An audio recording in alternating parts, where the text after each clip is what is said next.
Welcome everybody. My name is Brett Schanzenbach. I am the president and CEO of the Carlsbad Chamber of Commerce and very excited to have this program today. So appreciate all of our guests today, not just because they took the time to share some very real and personal stories that you're going to hear today, but also all of these people make significant contributions to our chamber. They're involved in committees, they're involved in the board, they're involved in so many different ways. Many of them have given their own presentations as well in other fashions and formats, and they've just been a great asset to us. And so we're super blessed that they are opening themselves up to share today. Pandemic world. Each day we watch the numbers. If we could do the mute all, that would be great, so that we can keep the side chatter down.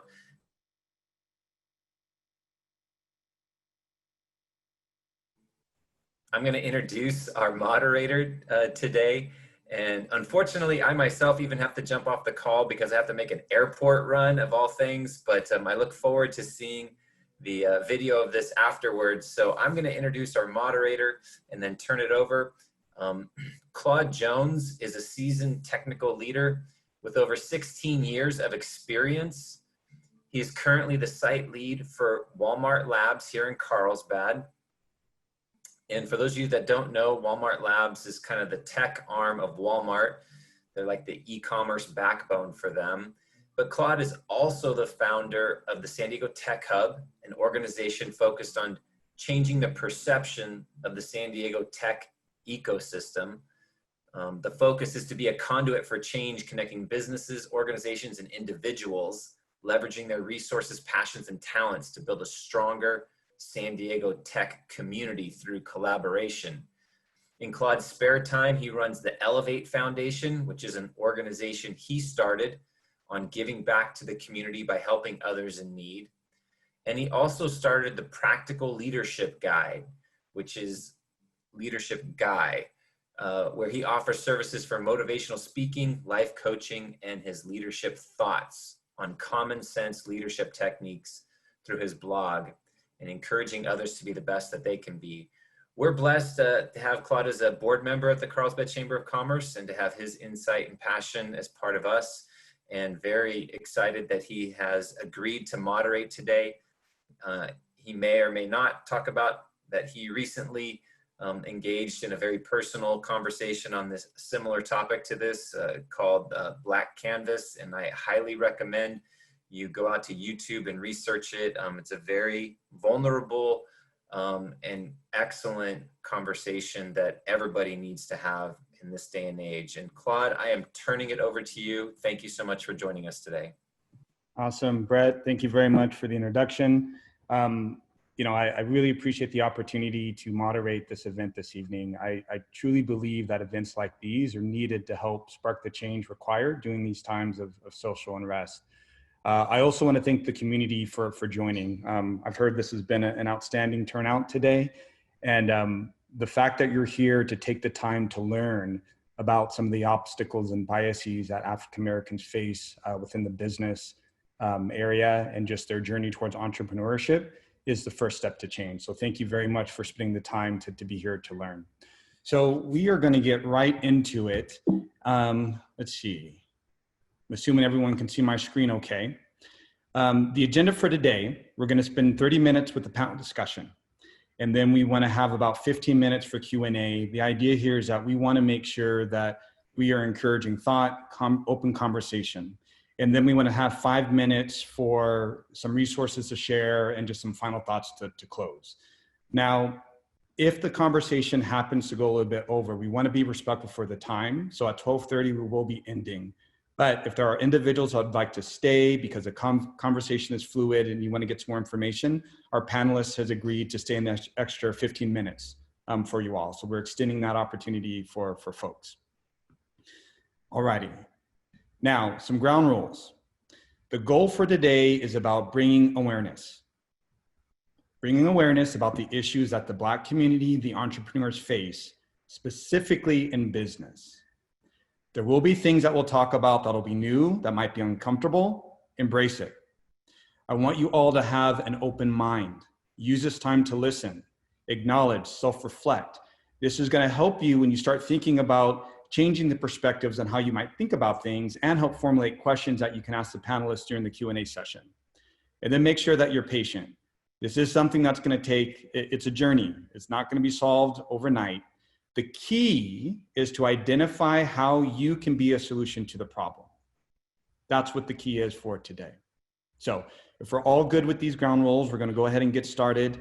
And one thing, let's see, we're going to officially introduce our panelists here. So these are the panelists that are going to be sharing the Black experience in business for you. So first up, we have Kevin Clemons, owner and CEO of AU Technology Solutions, an IT service company located in Carlsbad. Kevin grew up in Vista, California, and is a U.S. Navy veteran. Thank you, Kevin, for your service.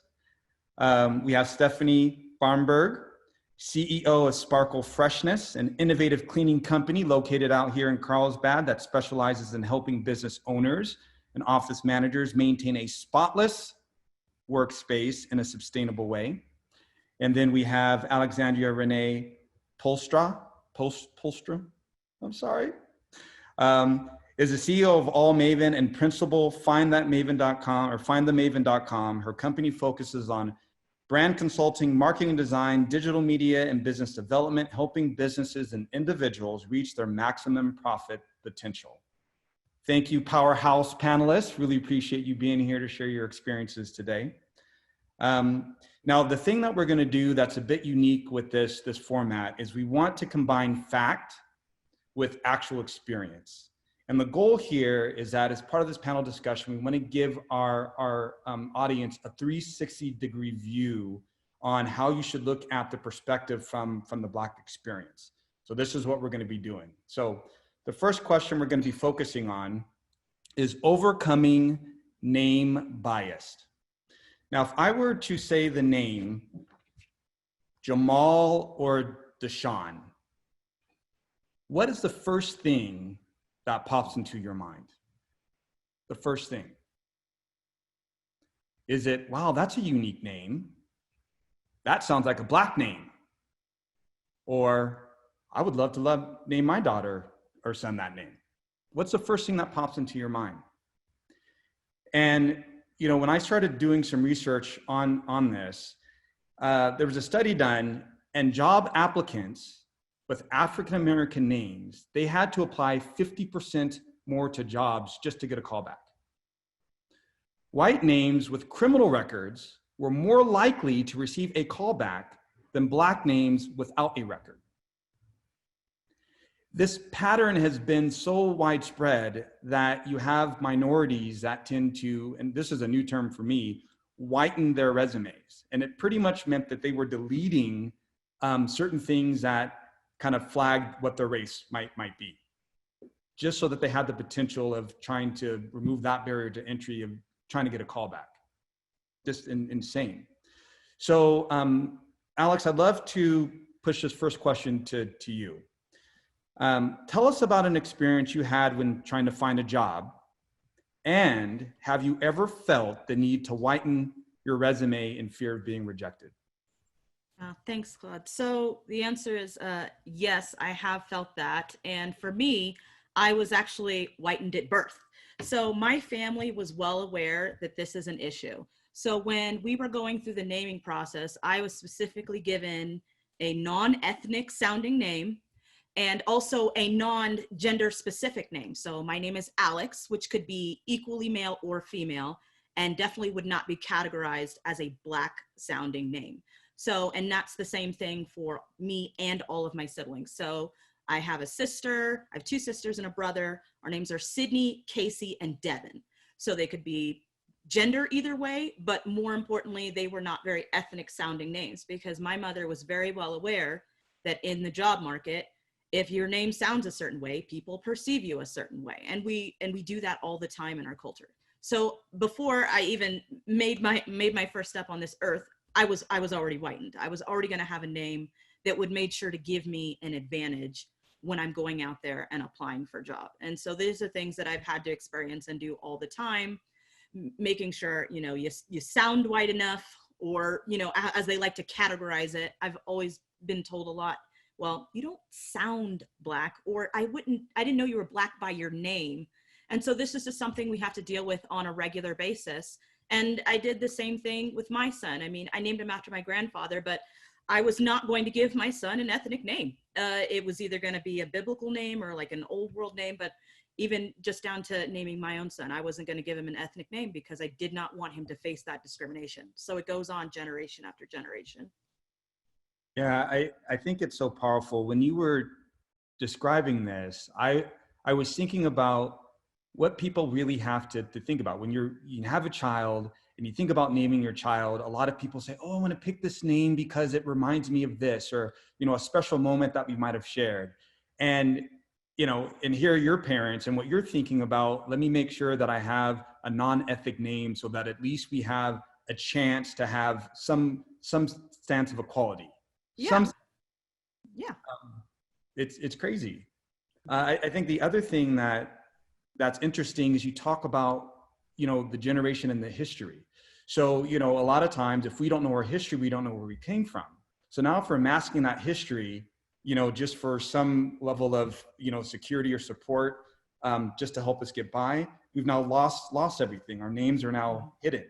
And so we don't understand where we come from as a people, which now includes this sort of cyclical thing to where we're lost and confused without our history. So it just makes it that much harder for us to sort of understand and figure out where we're coming on from. But very powerful, you know, just to hear. And it's another form of, I would say, you know, privilege or white privilege that most whites probably don't have to worry about changing their child's name just so that they can get ahead in business or to have an advantage. Yeah.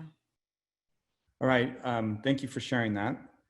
I'd like to move on to the next question here, really focusing on Black unemployment and skill-based underemployment, really being, you know, having a Black person that takes a job that's overqualified, you know, for that position.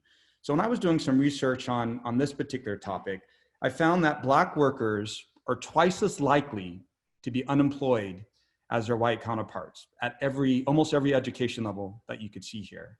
And looking at some of the notes here, I wanted to focus on this last point. Black workers with a college or advanced degree are more likely than their white counterparts to be underemployed when it comes to their skill level. And almost 40% of Blacks that have college or advanced degrees typically take jobs that don't require any degrees at all. And I don't think that's by choice, compared to 31% of their white college grads. So for this question, you know, I'd like to sort of pitch this, you know, to Kevin and Stephanie. But Kevin, let's start with you. The question here, what are some of the barriers you feel Blacks face that cause high unemployment rates, or Black being underdeployed, having Blacks being in positions that they're overqualified for? And do you have any positions or experience that you'd like to share with the group? Well, it kind of, well, thank you for asking, Claude. It kind of goes back to the first question about having to whiten your resume. That is one of the major burdens or hurdles that we have to get over. I'm very lucky, as I was named after my father, and my name is Kevin, so it's not really a race-specific name. I think in general, you would assume that would be a white person's name, I would say. But I grew up with my stepfather, who was from England. He's a white male that moved from England to Canada and then to California, met my mother. And so I kind of sound like him over the phone. So a lot of times what I have to deal with is showing up at an interview or to someone's door and not looking like how I sounded on the phone. So with that, when it comes to employment, the other issue that we have to deal with is crime. A lot of the Black experience starts in the ghetto and trying to survive. So when you're in a position where you have to worry about survival just in general, you're going to do what you have to do to feed your family and feed yourself. So a lot of times mistakes are made. We all make mistakes, but being Black and having a record is a life-changing event that will affect you and all of your future pre-impressions and employment. So with that being said, even if you have those degrees and you have that experience and you're that smart and you know all of this that's necessary for you to be successful at a job, you may not get that job. And so you may be forced to take employment wherever you can take it. And I know I've been in positions in the past where my knowledge as being an IT expert, I've taken positions at the help desk level just so that I can put food on the table and not lose my home and things like that. Hopefully that answers the question and kind of gives you guys a little bit of insight what that's like for us. Yeah, I believe it does. You know, number one, I feel talks about some of the resiliency that Black people have in overcoming adversity. You're doing what you need to do out of all the obstacles that occur to sort of, you know, you could call it lowering yourself to just to kind of put food on the table. And, you know, that sort of pattern is what's keeping, you know, I think a lot of the Blacks in poverty. They're just not getting the opportunities that they have in order to really generate wealth for themselves. Stephanie, I'd love to sort of get your perspective on this question. Yeah, you know, for me, I think of it like, you know, going back to like my first jobs and my first working in corporate America, where, you know, I was going to school, I was going to college and working at the same time. And, and then I finished, you know, getting my associate's degree, and then decided, because I had already had the 5 years of experience, that for me, it was always instilled in me to have, the more experience you have, the more of an asset you are, you know. So kind of like what Kevin was saying, you know, taking, you know, not necessarily starting in the middle or starting at a top somewhere, but like starting on the ground floor, you know, starting in that entry level and then working your way up and proving yourself that you can do it, and applying within. Not everybody has that opportunity to kind of shine and have those opportunities within to get promoted.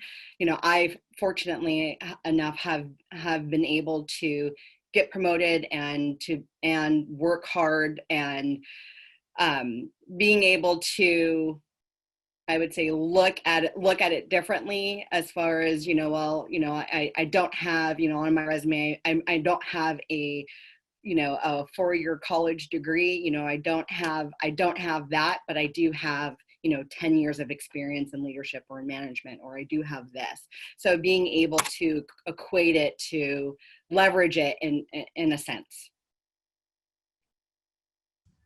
Awesome. I'm going to come back to that point. You made a point about upward mobility. I have a question. I'm going to come back to that one a little bit later, but thank you for sharing that perspective, Stephanie. All right, I'm going to move on to the next question around equal pay. This is really focused on equal pay for Black women. And it's really sort of looking at some of the annual earnings that they have. So doing some research on this, overall, Black and Hispanic women face the biggest pay gap compared to white men. And focusing specifically on Black women, they're about paid 34% less than that of their male counterparts. And, you know, I just thought this was so interesting. And this is the number of days that women need to work into the next year just to earn the same amount as white men. And so looking at Black women, they have to work 7.5 months longer, 226 days, just to make the same amount as a white man. Here's another interesting stat. This was an article by the American Bar Association. African-American women with a master's degree make around $55,000 annually, compared to white men with a master's degree as well, who make about $86,000 annually. So there's this discrepancy that exists. Same degree, pretty sure qualified, but why is that perception there? And we know that it exists. So I'd like to, since this focuses on the, for the women here, you know, Alex and Steph, I'd like to kind of have this question be kind of pitched to you. So whether you've worked in corporate or, you know, as a business owner, have you ever experienced pay discrimination? Yeah, so I have experienced pay discrimination, and it's, you know, one of the things we think about is, you know, why we become entrepreneurs is because we want to be able to have the type of income we want to have. We don't want to be limited, you know, by jobs. We want to have upward mobility. We want to have these sorts of things. But cash flow has always been an issue in the Black community. And even if you are an entrepreneur, the issue is even in bidding, people don't value you as much. So I've been in situations where I know I'm with a white prospective client. I know who they previously worked with, and I know what they charged. And the expectation is for me to do a better job for less money. And that happens on a consistent basis. I've also been in situations where, you know, they're getting bids from other people and they do not necessarily, they just accept their bid for the price that it is. And with me, it's, you know, it could be negotiation. So when you think about it, if you always have to negotiate your prices, or if you're always having to cut down your prices just to make a deal, it makes it harder on your cash flow. And if you don't have cash flow, then you don't have opportunities to expand your business, which ultimately is the goal. So that's where I have felt the most discrimination, even as an entrepreneur, is because I know that this firm over here will charge $5,000 and put out crap. And then I will, you know, charge $5,000 and it'll still be better, but then they'll want less. So they'll be like, well, that's too expensive. And so we face a lot of this, and my white colleagues, who are very gracious in sharing some of their bidding information with me, don't have to experience this. And so that's really hard, because if you're not making the money you want to make, you can't add the things that you want to add to your business. So that's the experience that I have. Jeez. All right, Steph, do you have anything to add to that? Yeah, absolutely. I mean, for me early on in my career, working with Fortune 500 companies, you know, there was a position that I applied for. I was actually, you know, overqualified for, and I actually took a pay cut to accept the job. And, you know, for me, I was like, okay, it's a new field, it's a new industry. I'll have to, you know, going back to work my way up, you know, I'll show them what I can do just to get into the door. I decided to, you know, I accepted the job and I took that pay cut, and having conversations, because it's always taboo to talk about how much you make with your colleagues, you know, but, you know, I would say 6 months into the job, I was having a conversation with one of the managers that had actually interviewed me, and they're like, you know, it's so great that this company, you know, gave you those extra, you know, like 10,000 shares and, you know, like that sign-in bonus. And I'm like,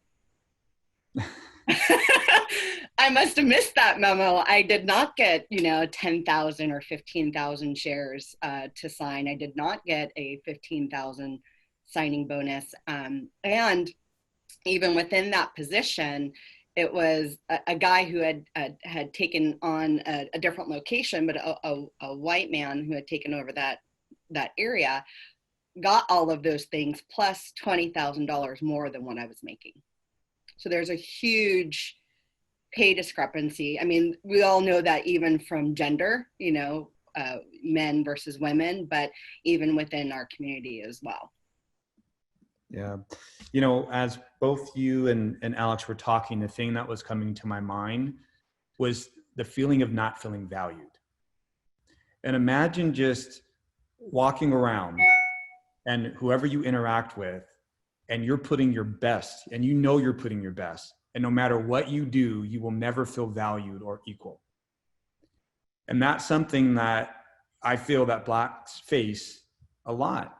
And we have to dig within to be self-motivated, surround ourselves with positive people in order to kind of keep that momentum going. And it is exhausting. It is exhausting to have to deal with this day in and day out.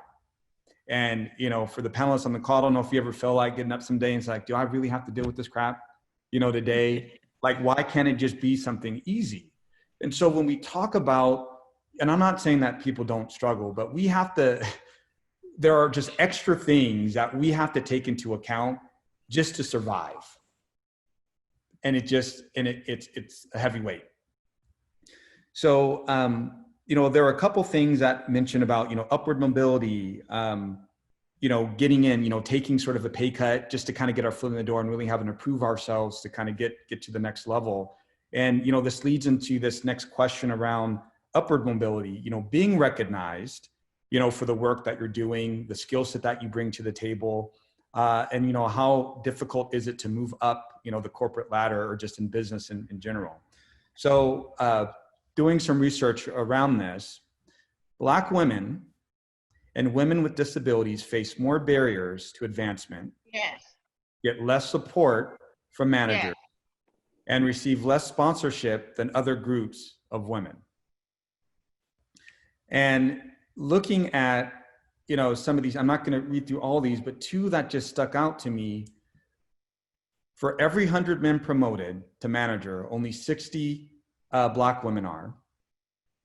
40% of Black women have had their judgment questioned in their area of expertise, compared to 27% of men. And, this idea of the feeling of not feeling valued.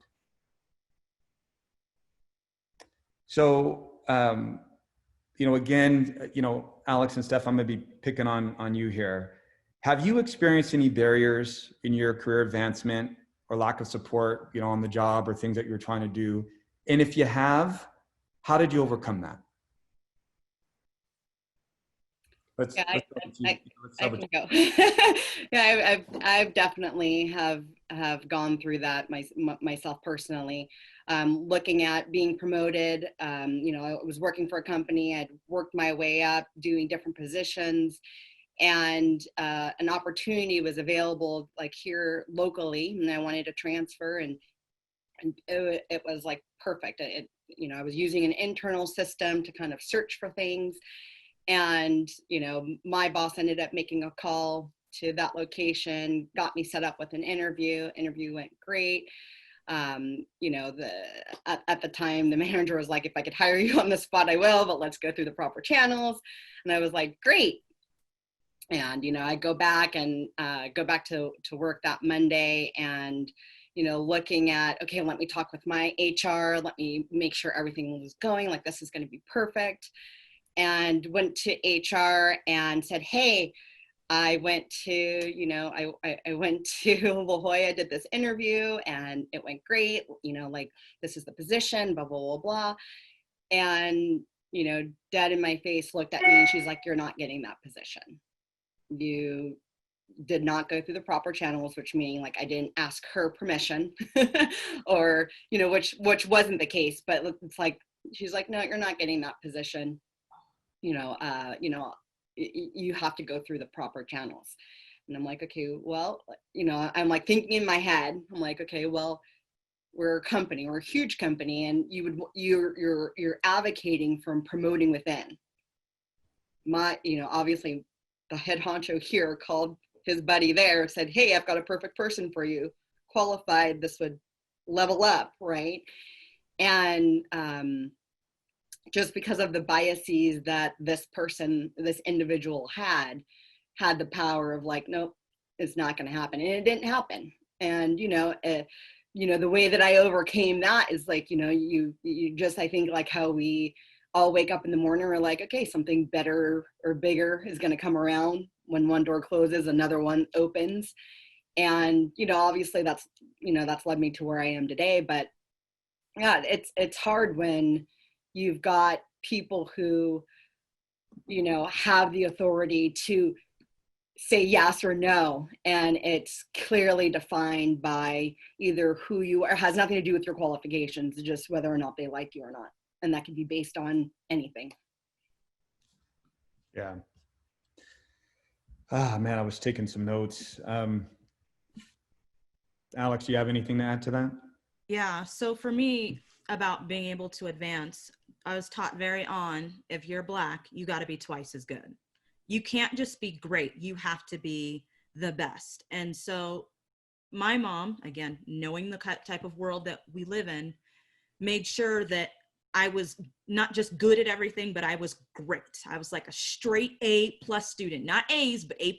Had to be A+, like through middle school. And I graduated international baccalaureate. And she said, you can't just be good. Most people, they can be really good and that's good enough. But if you're Black, that's not good enough. And she had always taught me, be so good that they do not deny you. You know, if there's a 100-point scale and somebody or everybody else is at like, you know, 65 or 75, you can't be 85. You've got to be like 95. You've got to have this huge barrier so that it is so obvious that you are the person that is deserving, that it is less likely that they will take those advancements away from you. So I have had that stress on me my entire life, as most of us do, is you have got to perform. You've got to perform, and you got to perform more, because you're just not going to get the same advantages that someone else is going to get. And it's all about learning how to play the game. So there are things I know that I can do to make sure that I get hired or make sure that I get the call. You know, in the business world, in the Black community, we have this thing called code switching. And so we are one way with white colleagues or you know, not people who are not of color to get a certain result versus how we are with our friends. And so when you know how to navigate this game, then you can really get this upward advancement. But it's knowing the ins and outs. It's knowing how to speak and how to dress and how to look and having a good name and making sure that you just outperform everyone else. Because even if you are great the entire time, when you make that one mistake, you're going to be judged so much more harshly than someone who's just average and maybe doesn't, you know, do as much as you. And so that's always been a real struggle, because it's like, you're just not, again, it all boils back to the value question. It's like, you're not valued. The bar is very different. And so for me, that was the way to get over the bar, was just to beat everybody out, make sure that there was no one that could be better than you. Because, you know, data, and I'm a big data person. I love data, I love figures, I love truth, I love knowledge, and numbers in many respects, even though they can be manipulated sometimes, are still very difficult to argue with, right? And so that was my key to overcoming those barriers to advancement, was to just be better and over deliver than anyone else. And that's the stress that I've had to live with in my life. It's part of the thing that's made me great, but it's also part of the thing that's been emotionally just daunting and exhaustive and tiring, to think that you just can't go through life doing your best. It's got to be to someone else's standard, so that you can succeed and move up in the workplace. Yeah, it's I was taking some notes as you were talking. Three things stuck out to me. One is it's one person that can make or break you. Mm-hmm. And it's not about, you know, your qualifications. It seems to be other biases that might exist potentially, right? We can make some assumptions, but if someone had a bad day, if they don't like you for whatever reason, or if you felt that you read them the wrong way, one call, your career could be done, continue on a completely different path. The second thing is having to go above and beyond, right? Now, we should always be striving, you know, for greatness. But when you have to break your back in order to achieve, just to be noticed, when maybe others around you might not be performing as high quality, and you know that you're overqualified for that job, again, it goes back to that feeling of not feeling valued. And then just idea that we constantly have to wear this mask, right? This code switching aspect of things, where we have to be one way and one thing and another way someplace else. How can we be free to live our authentic selves? And, you know, you have to think about the privilege of being able to be your authentic self. I want to share just a brief story. I work for Walmart Labs. I've worked there for going on 9 years. I helped start the office out here, you know, help grow the office from 8 people to over 200, from 1,000 square foot building to a 30,000 square foot building, really to help, really looking to make an impact in North County from a tech standpoint, and hoping to create job opportunities and bring the tech community together. I remember I was going up for a promotion or getting my review, and as they sat down to give me feedback, they told me that I was too polished. And so I asked them, well, what does that mean? They said, well, I don't know, but that's just what people are saying about you're too polished. And I said, well, do you mind just getting some feedback? So they got some feedback. The feedback was that I was over-prepared for meetings, I was too articulate, and that I was actually intimidating some of the other leaders. And because of that behavior, I wouldn't be up for a promotion, or the rating that I was gonna do wasn't good. So regardless of what was going on, I had offended someone doing something, somehow, some way, to where now I've been branded within the company as being too polished. And no one can tell me what that means. So I guess I need to stop going above and beyond and start dumbing things down a little bit in order to be accepted. Let's move on. Getting a business loan. Now, I've never applied for a business loan. I've spent a majority of my career working in corporate America. So I was doing some research on this one. Looking at the Wall Street Journal, they were tracking things 2005 to 2013, and when the recession was hitting, for SBA loans, Blacks were getting a smaller percentage of those loans approved. Fast forward, 4 years later, more than 50% of companies that have Black owners were turned down for loans compared to white business owners. So, Kevin, we haven't heard from you in a while. I'd love to kind of pitch this one over to you. I first love to understand how long you've been in business, and have you ever run into challenges with getting a loan? Thank you, Claude. I've been in business since 2013. I was an African-American veteran. Well, I am an African-American veteran with a home and a car. I had perfect credit, never missed a payment on anything. Several small loans that were fully paid off. I had a single credit card with a balance of less than $100 because I heard that was good for credit to show that you're constantly paying on something. And when I started my business, reached out for a business loan to some of the large banks and was unable to get a business loan.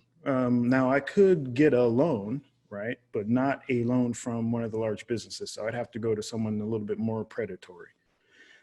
So instead of doing that, I used the credit card that I had to start my business and to get it to its current state. Fast forward 5 years, successful running business, looking for some funding to help grow my business. And I was still unable to get a loan. So it was a hard, long road to get my IT business up to where it's at today. But how I was able to eventually get my loan was I sold my home in Oceanside. Now, luckily, I wanted to move out of Oceanside to bring my business over to Carlsbad to take advantage of better opportunities here. And so selling the house was kind of part of that deal anyway, and it worked out for me. But yeah, it was a very difficult process, and it stunted the growth of my business for several years. But, as a Black American, we take on that fight and keep going, and we just think that that's normal, when apparently it's not. Yeah, here's the thing. When you talk about generational wealth, I forgot what the stat was, but within the Black community, I think our generational wealth is like $17,000 compared to whites. It's in like 117 or something. The reason why I'm bringing this up is that, in order to have your business thrive, you needed to sell your home as part of that package in order to get that loan funded. Now, imagine if you could have gotten a loan, you could have kept that house. Now you have some investment in real estate to where you're starting to build a foundation for your family and everything that's going on. We don't have those opportunities. We don't have this inherited wealth.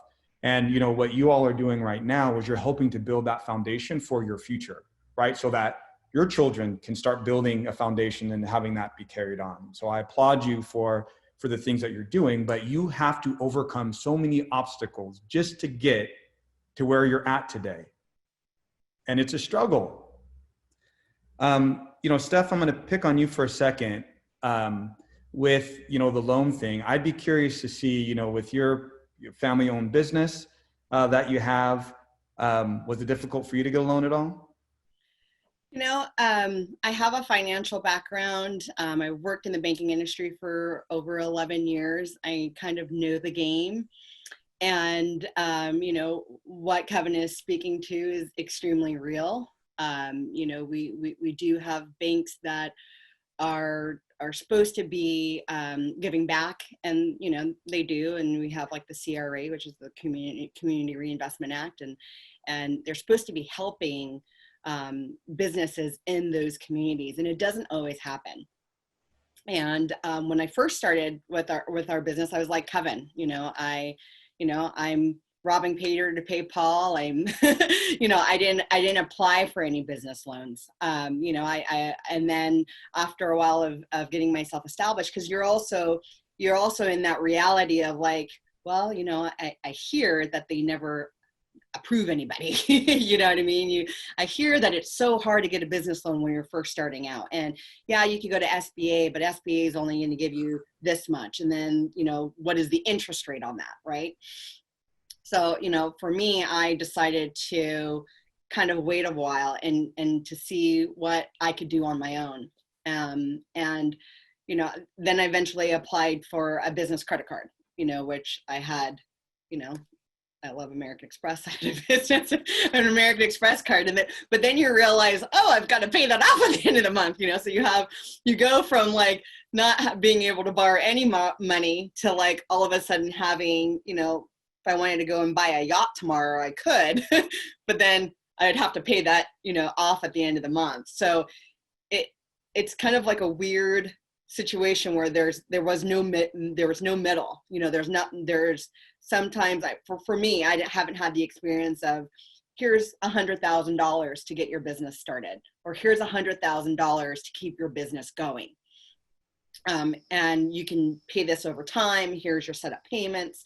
No, it was either you had a credit, for my situations, I had credit cards in both, but it's either having a small limited amount, on your personal card, whatever that may be, versus having an unlimited amount and then having the daunting experience of having to make sure that's paid off at the month, every month.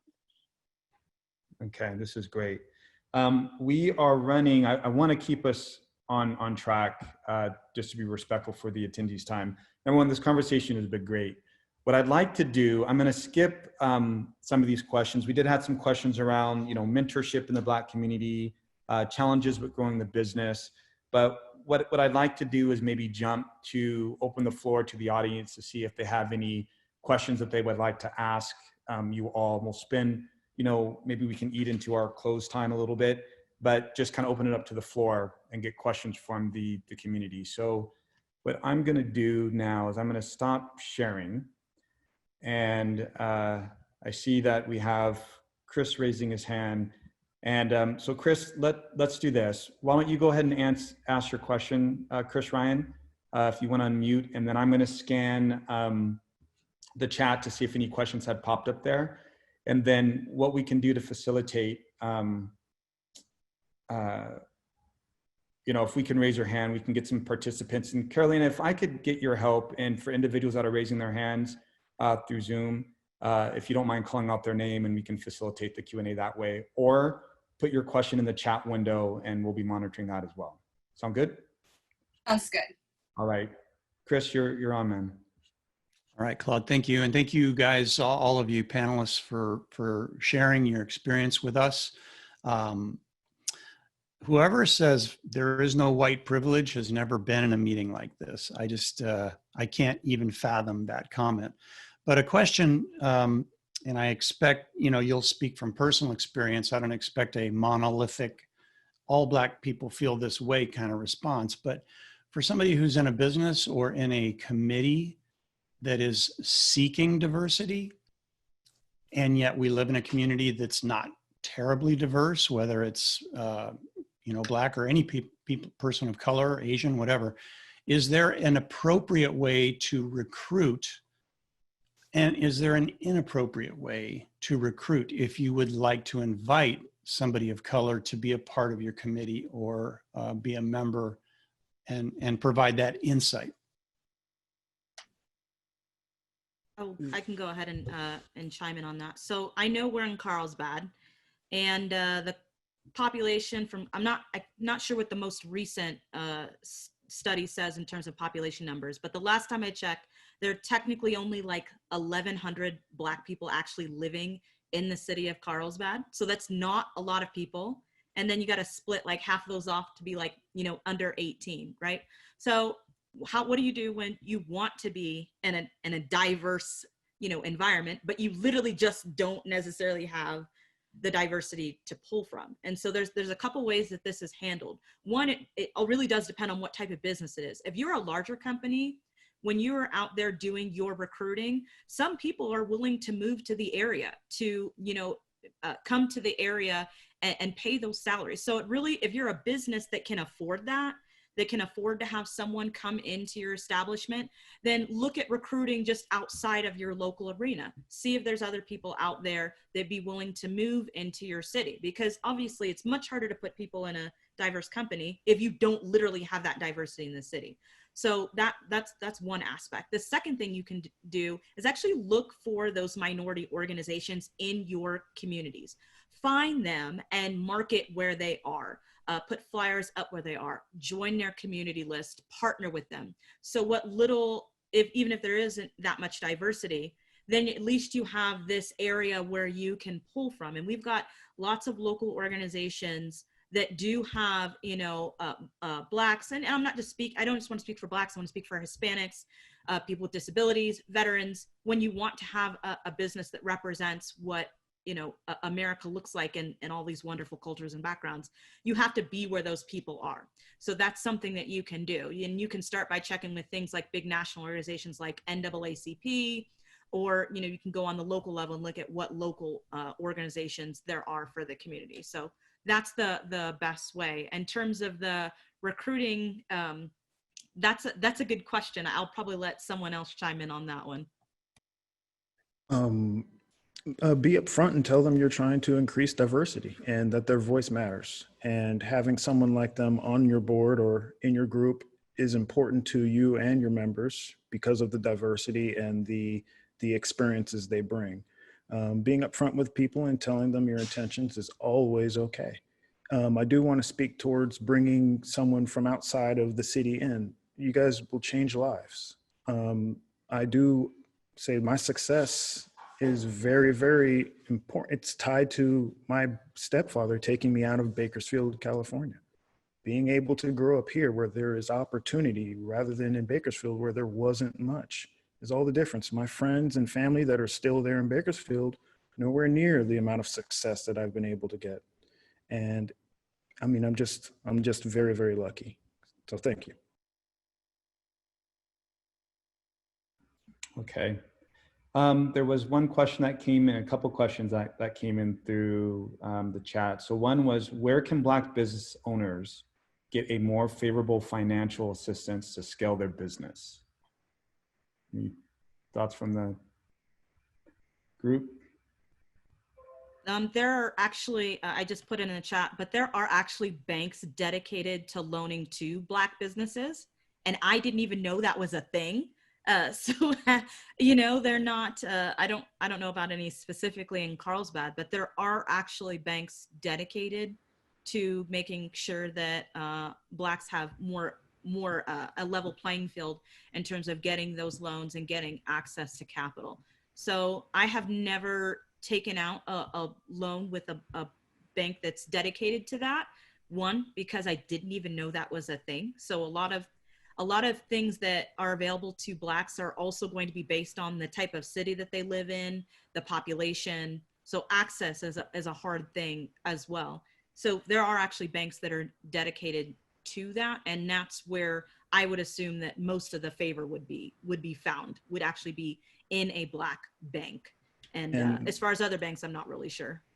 And that ties into one of the questions that we were going to answer today about sponsorship and mentorship. So there are, if you know anyone, a young Black American that's an entrepreneur, that's starting a business or a small African American owned business, a Black owned business, getting that kind of information from someone is very important. I didn't have that in starting my business, so I had to go the long road and find out all of this information. And some of it was 5, 6, 7 years after I started my business. There's so many Black programs out there that I had no idea existed and had no idea even how to apply for. And having a mentor would have been able to facilitate that and saved me tons of time and helped my business thrive so much earlier. All right. Okay, so Teresa had a question. Let me share my screen. Let me make sure. And Teresa, if you're still on, let's see if I can deconstruct what you're asking here. Where is my chat window?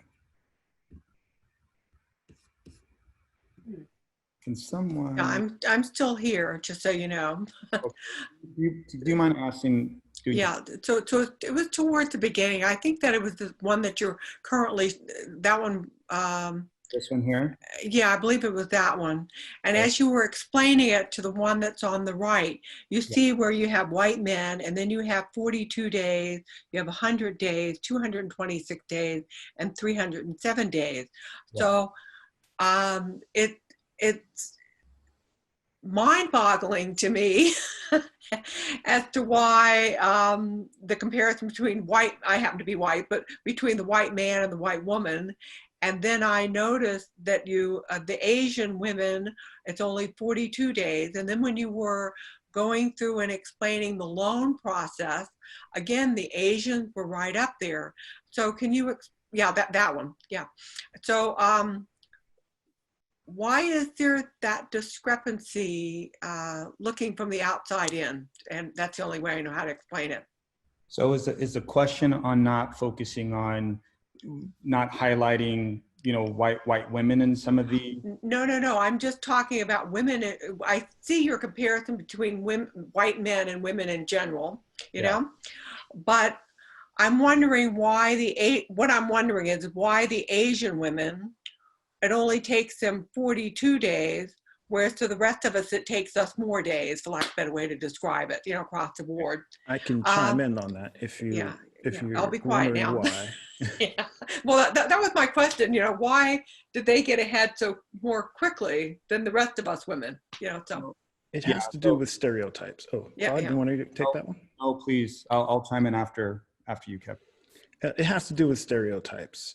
So especially in the tech community, Asians do very, very well because of the stereotype of math and computers and Asians, and all of that gets bundled together. So not all stereotypes are negative, but they can cause negative effects. So the Asian community does very well in the tech field, and therefore they get paid better on average than when you're comparing them to people outside of the tech industry. Does that make a little bit of sense? Okay. Yeah, it does.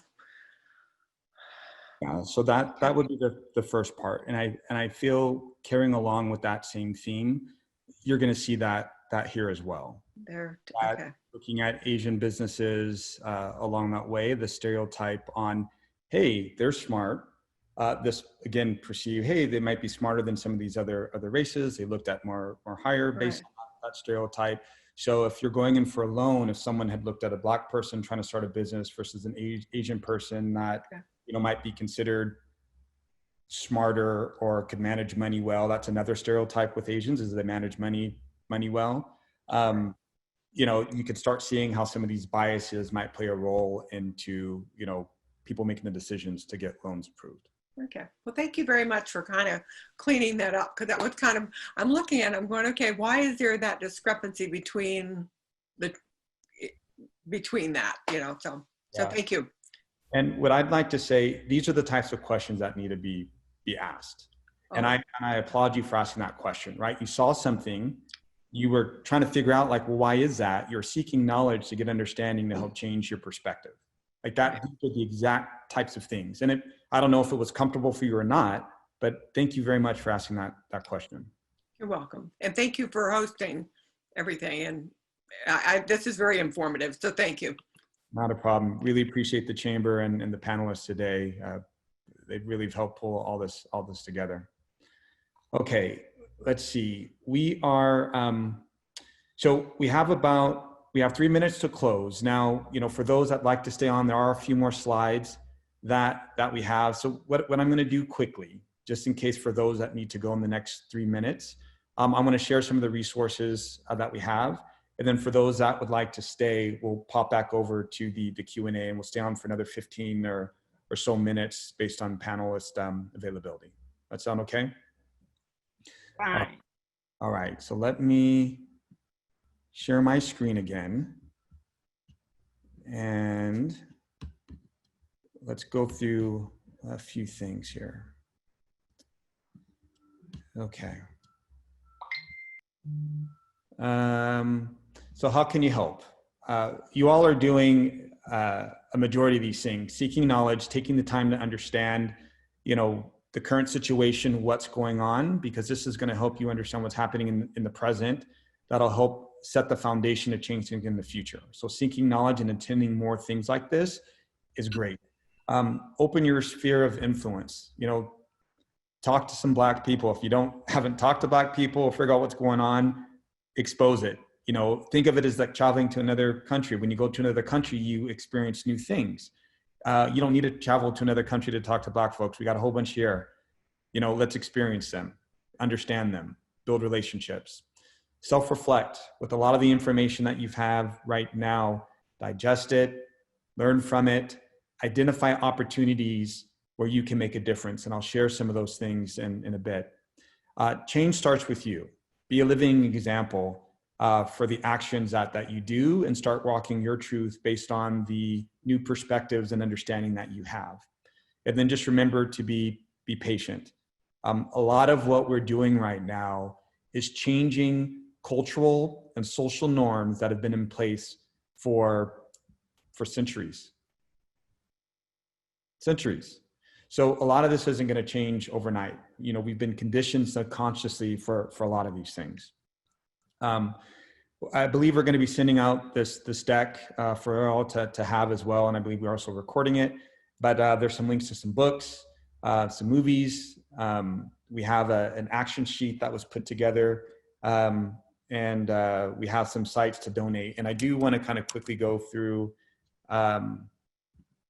you know, some of these books. So some of the links you have from a children's book, some things on civil rights. It just gives you some recommendations to kind of take a look at, to kind of seek that knowledge and get a deeper understanding on things. Movies to watch. I'd say if you haven't watched 13th, excellent thing to watch when you start looking at the criminal justice system, how things were founded, and how that's impacting some of the things that we have today that's going on. I would recommend that one. I would also recommend American Son, which is very interesting, with a biracial couple that was together and, you know, dealing with some challenges with their biracial or their mulatto son, their interracial son, and just what they're going through and what's going on. And you're going to see a lot of the biases and turmoil that we tend to face, that Blacks tend to face day to day.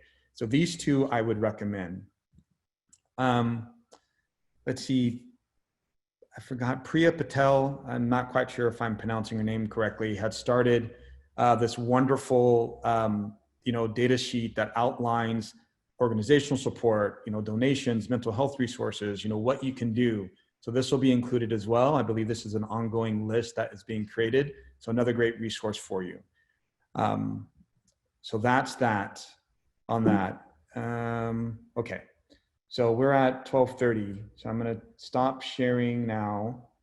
And for those that can stay, we're going to go back into the Q&A. But panelists, thank you very much for sharing your knowledge, for being honest, for being open and breaking it down in a way that exposed what your journey and struggle has been.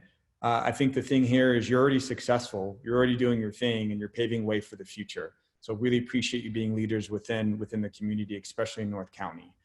Chamber, really want to thank you for putting this opportunity together. The fact that you were able to quickly pivot, I think we pulled this together in a very short period of time. So Carolina and Kathy, working with you in your efforts and getting this going have been amazing. Really appreciate all the due diligence that you've put into making this a reality. And I do want to thank the participants for coming. We would have had this anyway and recorded it, but the fact that we had a great turnout and you all have been engaged and listening is just a blessing. You are paving the way for the future by taking that first step in seeking knowledge. So thank you for letting me state that. Let's get back into some of the Q&A for those that can stay. So next we have a question from Howard. Any suggestions from the panel on how to respond to Candace Owens and others who have the right-wing media tend to promote? Yeah, so I said, Howard, thank you for asking that question. So I have listened to quite a bit of Candace. So just me and I'm not a supporter of hers, but just a little bit me about my background is I'm a person who will listen to everyone regardless of what their stance is, because that is the first step and moving forward is giving people an open door to speak their mind where you can just listen. So I have listened literally to hours of some of her talks, some of her speak. She even sat down with one of the president or founders of the Black Lives Matter movement. And, you know, I'm not really sure what is going on with Candace. I personally feel like she has some identity issues. And, you know, this happened, speaking from personal experience, this happened with me. So I am a Black woman who went to white schools and lived in Mexican neighborhoods. And when you are in a family and in a community where there is no one that looks like you, you tend to assimilate to the people that are nice to you, and you can and will develop stereotypes even against your own people. I mean, I didn't even know I was Black till like 3rd or 4th grade. One, because my skin was super light. All my friends were white. My teachers were white. And the man that raised me, who was my Uncle Joe, he was also white. So I'm just like, I'm white, right? That's just how it is, right? And everything is fine. And we tend to see this narrative coming typically from a lot of Blacks that spend a lot of time in white communities where this sort of brainwashing occurs. Everybody can have their own opinion. What I really don't like about Candace is that the information that she gives is not actually factual. She will list a stat and it's not actually true, or she'll list a metric and it's somewhat skewed, or she won't take into account certain factors and that things are happening. Or the other thing is she on her platform, she promotes a lot of things that she doesn't like Democrats, and that's what she's done. But when she's asked, well, what have Republicans done? She can't answer that question. So that's basically my issue with Candace. And for anybody like that, I would say speak truth, be truthful, and do your research, because there are still things you can learn from people who don't have the same viewpoint as you that can still bring up issues where it's like, oh, I didn't think about that, even if you're not on the same side. So I always say to deal with those people, one, listen to what they're saying, research what they're saying, and then, you know, have that debate with that person based on knowledge, experience, and facts, and to keep it in context, right? You've got to keep everything in context. And that's how you would handle someone like Candace or anyone else with like that. But I personally do not like her. I don't like the things that she says. I have a white husband and he's like, you know, when you talk, it sounds like you hate your own people. Like, even if you were right, people always get on her about parenting the Black community. I'm like, if that was a parent, that's a very mean parent, even if you were saying truth. And so that's kind of how I view people like that. But at the end of the day, you know, I would definitely sit down and have a conversation with her. I would listen to her. I'd see what she had to say. And we'd probably have a really fiery, awesome debate that would bring to light more issues that we'd want to talk about that are uncomfortable, that do have to be addressed. Thank you very much. There's a question that came in around code switching. So does code switching create internal resentment at all? Does it feel inauthentic to have to act one way with white colleagues, or has it become like the second nature, you know, way of thinking? I can answer that. I do quite a bit of it. I kind of live that life. And the answer is no. It's kind of learned on a subconscious level. I even want to go as far as to say, I've got several different friend groups and I act differently around those friend groups. Much like if you guys are big golfers, you may have golfing friends and you talk to the golfing friends about golf and maybe you use a lot of jokes, but when you go to work, you don't use those same jokes. We just have an extra layer on top of that where there is a financial and professional reason behind how we act and how we talk. So how I'm talking to you guys right now is not how I converse with my friends. And then that is not how I converse with my Black friends. And it's I would say the only harboring negativism or negativity I have about that is more on my Black friend side, because that's where I get ridiculed. If I go over there and I'm acting too white, right? They'll be like, "What's up, bro?" And you know, they'll make fun of me, that kind of thing. But it's something that we have to do. We have several different faces that we have to put on, depending on what time of the day it is and who we're hanging out with. And we all cringe when those circles meet sometimes, and we're just like, oh, I hope this goes well. I hope Ray doesn't say that, or whatever the case is. I am a big black guy. So when I got out of the Navy, the first thing that I did was grow out my afro, and it was a big afro. Why did I have that big afro? Well, because I needed to find a job. And the last thing that I want is someone that had me come in for a resume, they wanted to go and interview me, and then they get DMX walking through the front door, and then they get scared. So one of the things that I learned in growing up is don't scare white people. And so that's why I took on this overly comedic attitude. I'm very funny. I'm the king of the one-liners. I'm dropping jokes every chance that I get because I want people to feel comfortable around me. I want to become your friend. So if I can become your friend, then I'm not just that black guy that came in for the interview. And that's how I've lived my life, and it's been very successful up to this point. And that's what I had to do when I started my business as well, going into white people's homes to fix their computers back in the day. One of the scariest things that we do is I'm going to this lady's house, and now she may not know that I'm a black person over the phone, because sometimes I sound like a white guy from England, because that's where my stepdad came from. And I grew up around him, and his speech patterns get copied over into me. And so I had to be overly friendly, overly comedic. I got dreadlocks now, all right, cool. It's because weed is okay. So all of these things I have to think about every day, all the way down to what clothes I wear and what color of the clothes that I wear.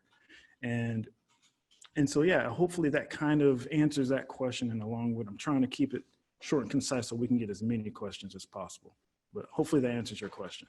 Thank you. Thank you. Any other thoughts from the panelists on that topic? Go ahead, Stephanie.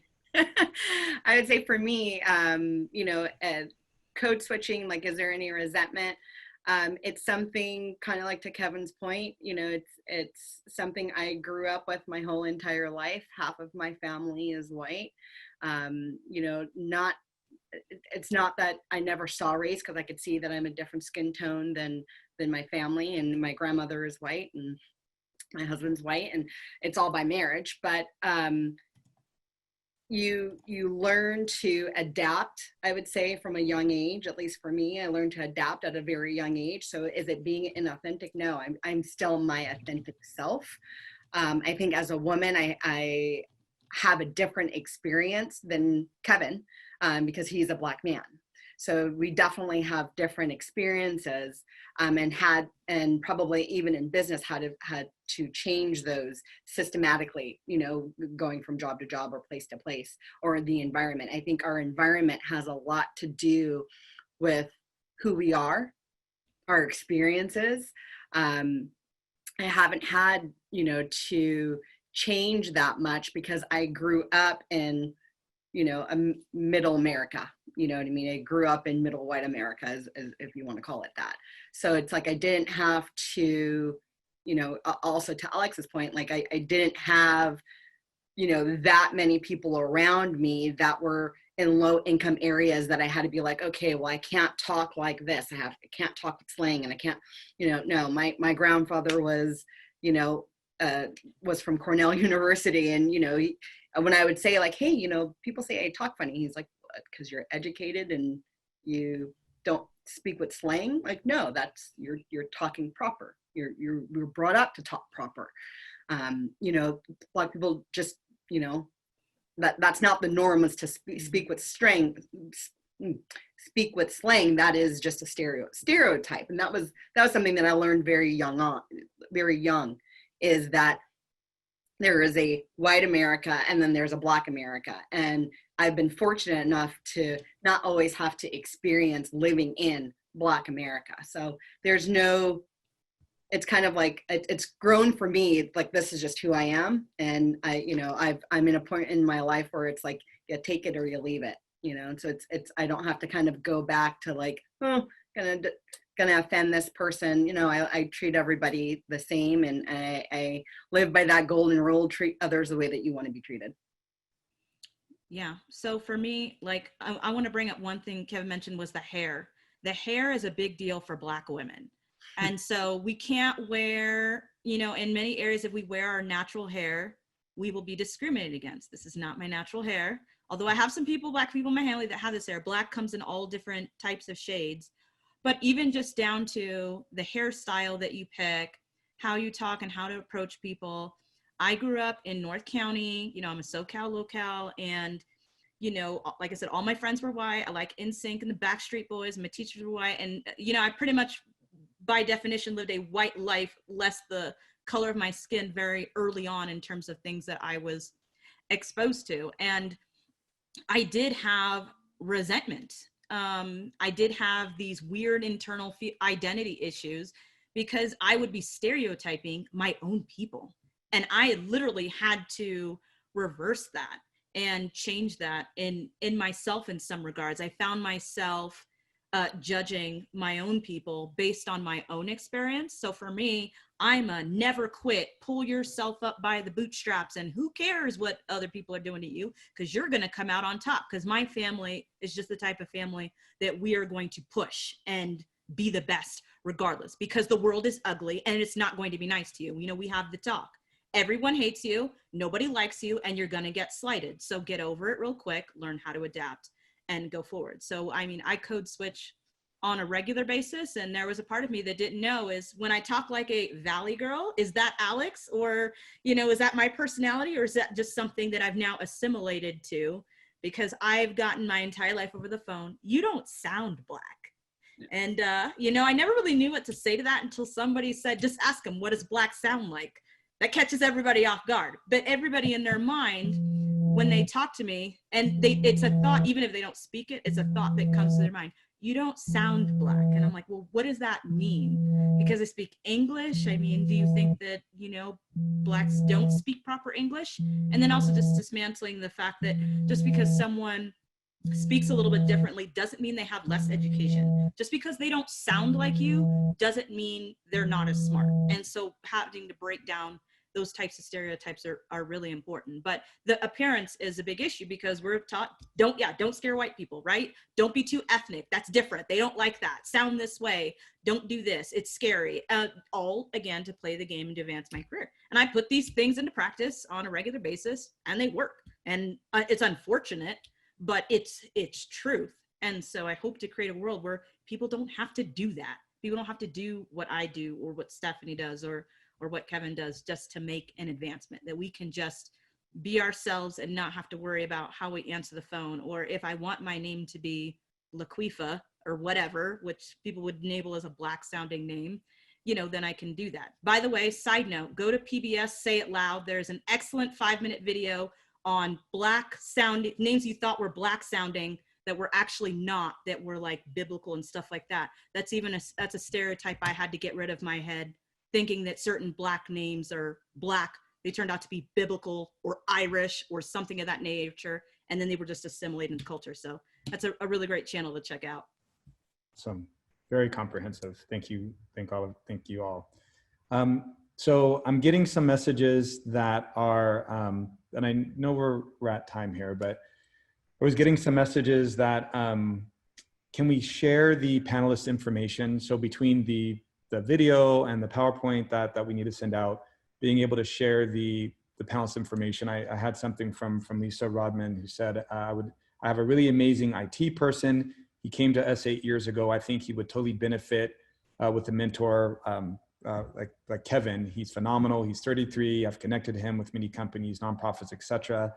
He certainly undercharges for his services. This is, so Kevin, so I think it's kind of talking about the mentorship and being able to connect the dots there. So, Lisa, if you're still on, we'll make sure you get the information and get in contact with Kevin.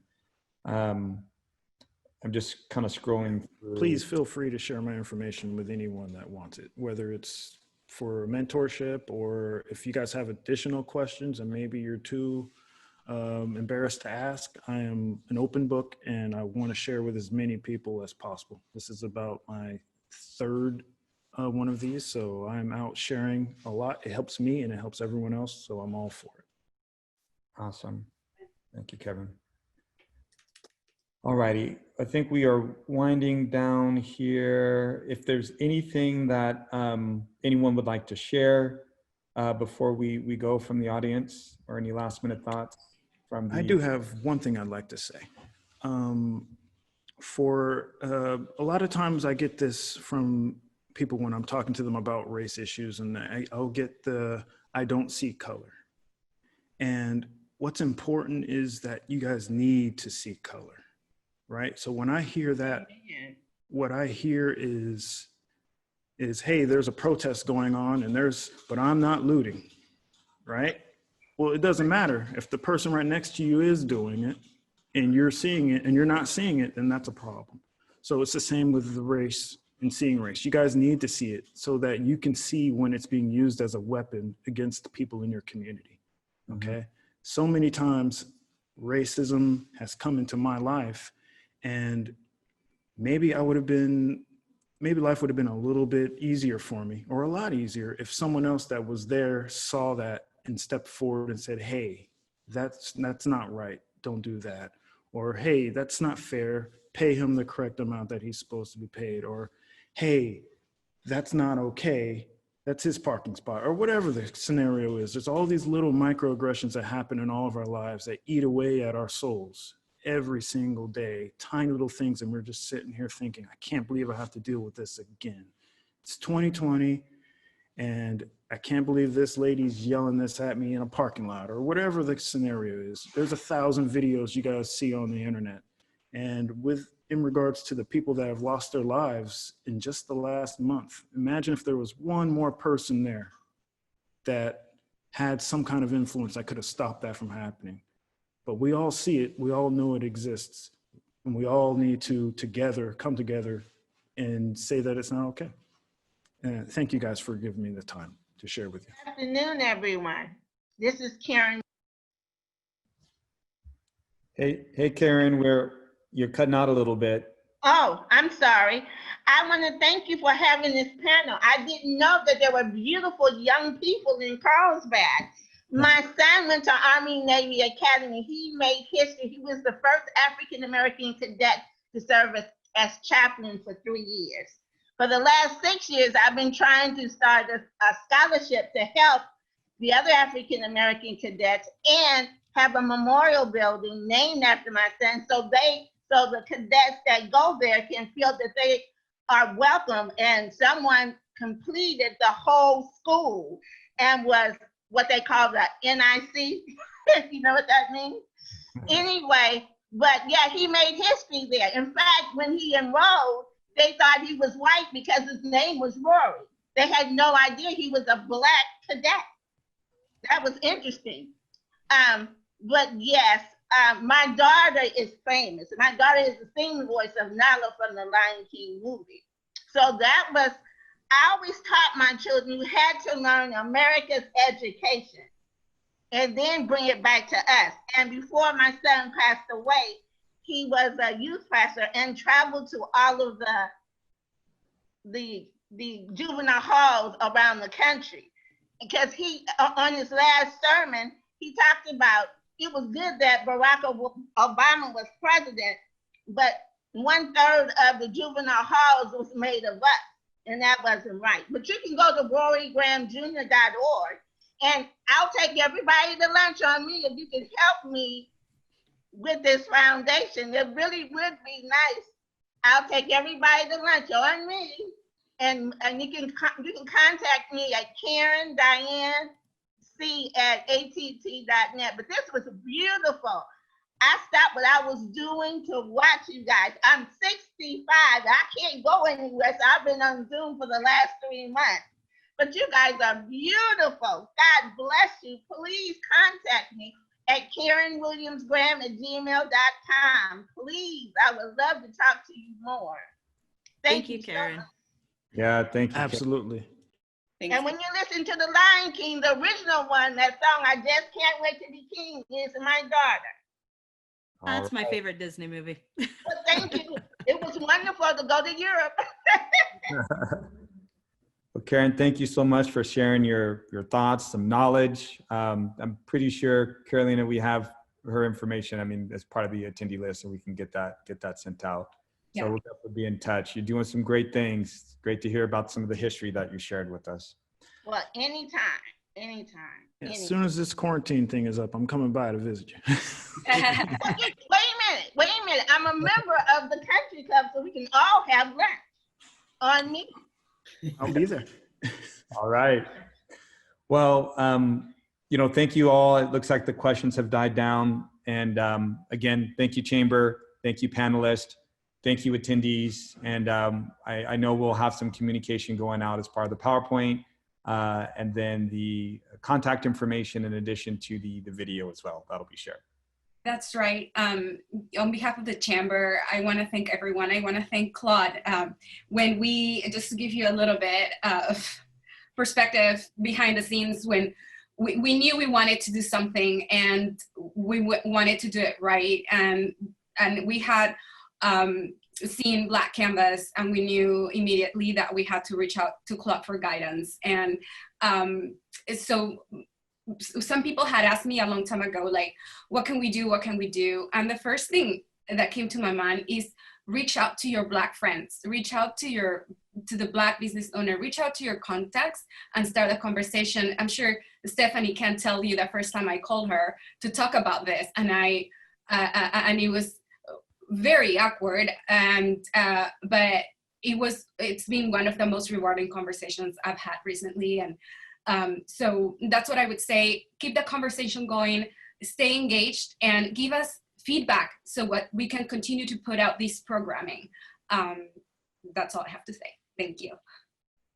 I just want to say thank you. Thank you, Carolina, for calling. Thanks for the invite. Thanks to all of you guys. I know that it could be a difficult conversation. Carolina, I know it was kind of difficult to start, and hopefully it makes you feel comfortable. Like, not all, like, just like we're just two friends, like having a difficult conversation that's not judgmental, but it's like, coming from a place of compassion, coming from a place of listening and understanding. I do have a strong feeling that that's what most people want to get, is just they want to understand where people are coming from. A lot of times, I mean, and I've shared this with you, Carolina, a lot of times, even within our own history, we don't learn that in school. We don't learn that, the rest of America, that they don't learn, they see Martin Luther King, they see Malcolm X, they see a little bit of Farrakhan, they see a little bit of these bits in history, but you don't, like I was in college, before I learned about Tulsa.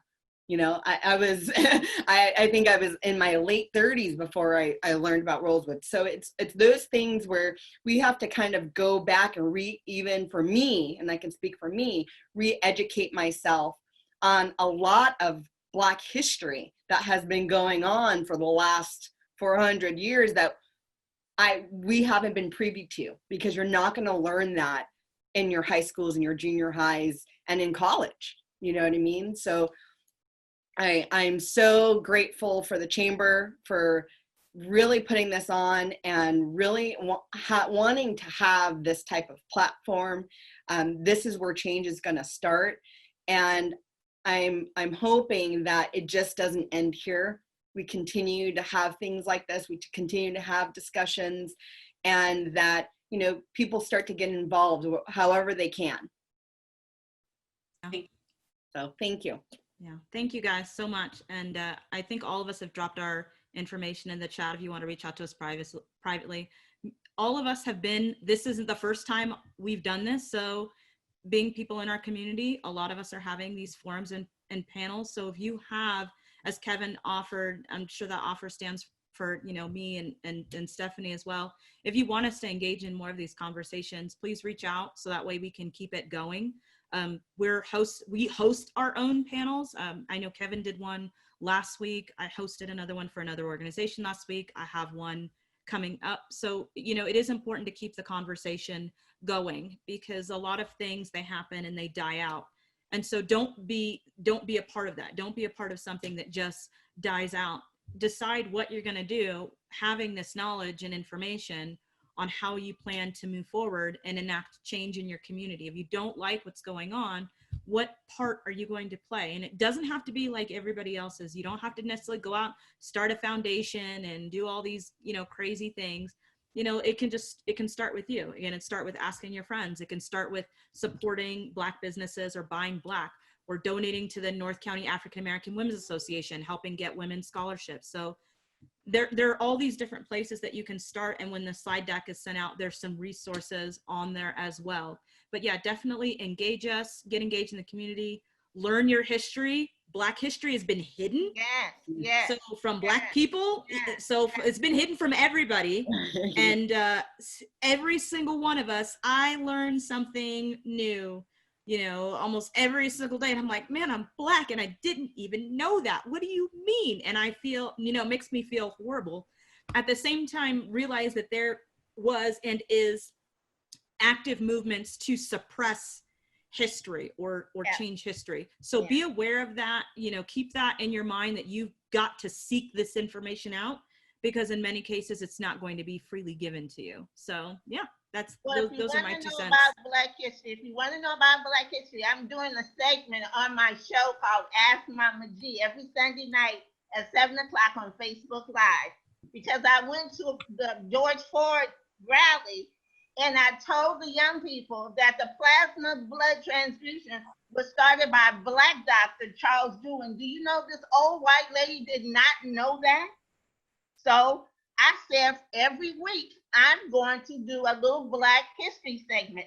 And I found out something. The Black security guard at the Washington Watergate Hotel was the man that started the Watergate, because he called the police about the door when the Republicans were breaking into the Democratic campaign office. It was a Black security guard named Frank West.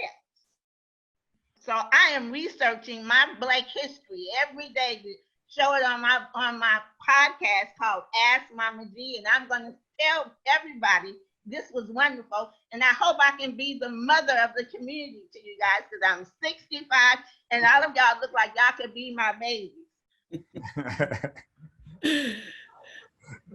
And most importantly, thank you, Mama G. And then also too, making sure that we take that to the voting polls. It would not be prudent at this point for us to have all of this knowledge and think that we don't represent at the voting polls. I know for me personally, I did not vote in this last election, and I realized something. I know, shame on me. But you live in my house. I learned something about that, and there's 2 things that I learned about that. Was one, is that, a lot of our ancestors and a lot of our history, like, people died for that opportunity to vote. So I got that. And then the second thing is, when you're not voting because you think it's not going to make a difference, or you think like it's rigged, or whatever your thoughts are, you're voting for the other person to win. That's right. So you want to make sure, whatever your political status is, looking into, kind of like Alex says, do your homework, do your research. Yeah. Are you voting for the person who is going to represent you? Do we have leaders in Senate and government and presidency that is going to represent you in the world that we want to live in? Yeah, and that's important too, not just at the federal level, but the local and the state level, the community level.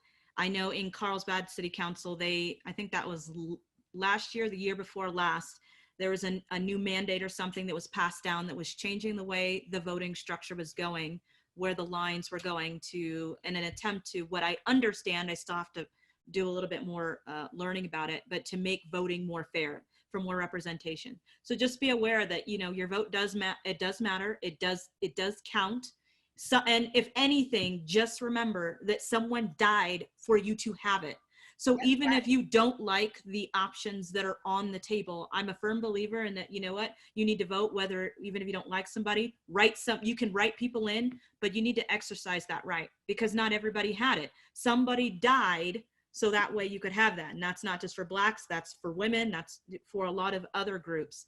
And I knew you that. know, while we're while we're hanging out here, quick anecdote: my white friend, husband, he wasn't going to vote, and I said, "You have to vote. You don't understand. It's really important." I was like, "You need to vote." I mean, he's a white guy, and to him it was just like, whatever, I don't care. I said, "You need to go vote.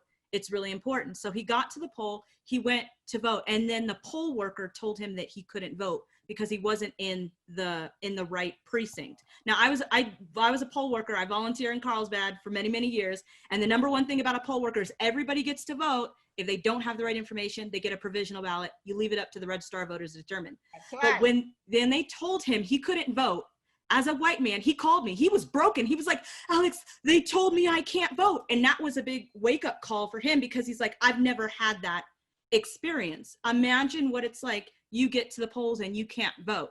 This is not like ancient history. My grandfather, Vietnam vet, you know, he was in his adult life before he got the right to vote. So just imagine being a millennial right now and not being able to have that right. So you need to exercise it. Even if you don't like the options on the table, someone died for you to have it. And that is critically important. But again, it's a good conversation. We are after 2 o'clock though. So I think we'll be going on forever, Claude, if you don't round us up. But those are our last 2 cents for that. No, this has been great. You know, hopefully we can encourage the chamber to do a part 2 and, you know, dive into some of the topics that were brought up. But with that said, thank you for all those who had hung around for the extended Q&A, and seems like we got to vote for a part 2. So Carolina, we might need to look and explore that. But all right, you all have a great Thursday, a wonderful Friday, and an awesome weekend. And we'll talk to you all soon.